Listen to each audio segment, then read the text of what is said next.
Tinker Tailor Soldier Spy is a film that you can't go into without having seen the massive amount of hype and marketing surrounding this movie. It's basically an espionage thriller set in the early 70s starring Gary Oldman as a character called George Smiley, who is a member of British intelligence asked by a character called Control, played by John Hurt, who is essentially the boss of British intelligence, to try and find a Russian mole right at the top of the hierarchy. And that's basically the plot of the film, and it's been sold as an espionage thriller as well. It's directed by Thomas Alfredson, who did Let the Right One In, one of my favourite films of, I believe, 2009.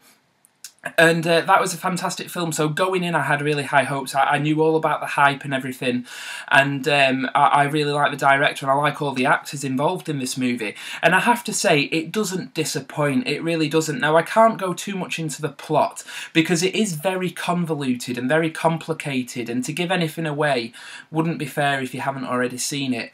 But you know the basic plot. Basically, Gary Oldman has to find the traitor at the top of British intelligence, and he has certain characters to choose from, one of which is played by Colin Firth. The other actor's names kind of escape me at the moment, but that's the basic plot of the film. Now, where the film really excels is when it begins to stray from this formula. Once we get to see into the characters' personal lives, this is when the film really finds its feet. For one, there's George Smiley's kind of fractured relationship with his wife, which I thought was really well conveyed, and it only really acknowledges it in a handful of scenes, but it does it in such a subtle way that suddenly his actions later in the movie take on new meaning. And also there's the character Tom Hardy plays, who gets emotionally involved in a mission as well, and also there's Mark Strong, who develops a friendship with a young boy who is teaching, and it's these moments that make the film brilliant, in my opinion. Now, Gary Oldman's performance is very kind of understated. He's obviously got a lot of hype, and people are saying he's a favourite for come Oscar season.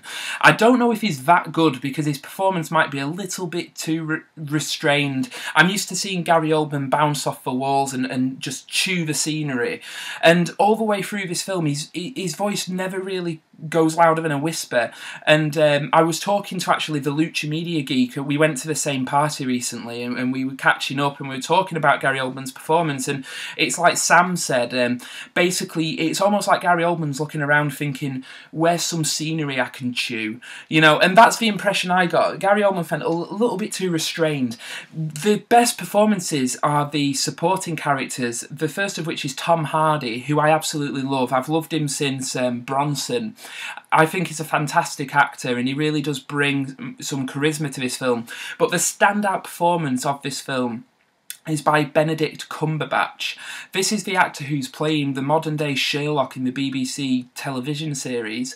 He's essentially playing the Watson to Gary Oldman's Sherlock in this film, and he just brings so much charisma and pathos to the film, and his role in particular, that I was kind of just flabbergasted by how good he was, especially a scene where, this isn't really a spoiler because it has no bearing on the plot whatsoever, a scene where he has to break up with his lover because he's getting too involved in this mystery, and it's heartbreaking, and the camera lingers on it while he's crying, and it's just absolutely heartbreaking. Benedict Cumberbatch literally steals and owns every scene that he appears in, and is just the best thing in the movie by far for me. And as I said, to begin with, the movie starts slow and remains at this pace, but it isn't until it starts straying from the normal espionage formula that it really finds its feet. But once it does develop its style, and once you become accustomed to it, you realise that you are watching a hard-nosed film noir espionage thriller with all these different characters involved who all have personal lives, and the only way to describe it is that the film, over the course of the 2 hours, blossoms into something different, and I really like it. And then when the big reveal comes of who the traitor is, it isn't treated as a big reveal. It's not important. What's important is George Smiley getting his job done, and that's how it's treated. And it doesn't come down to the fact that, oh, it was done by somebody who you know, you only saw for one scene. No, it is one of the main suspects. It is one of the Tinker Tailor Soldier Spy. It is one of them who is the traitor. But the big reveal isn't the most important climax of this film. The climax comes with the character arcs being resolved, and that's where you get the most rewarding feeling from it. But as I said, I can't really go into much more detail than that because it is such a complicated film and it's such a house of cards of a narrative that it wouldn't be fair to anybody who hasn't seen it. But what I will say is this: it is a fantastic film for anybody who likes espionage thrillers, spy films, or film noir, or just class A acting. All the acting in this is fantastic. Go and see this film. The standout performance by far is Benedict Cumberbatch, and I think that he deserves the Best Supporting Actor Oscar nod come Oscar season. I think that he's the best thing in the film, and I would highly recommend Tinker Tailor Soldier Spy. I really enjoyed it and would highly recommend it.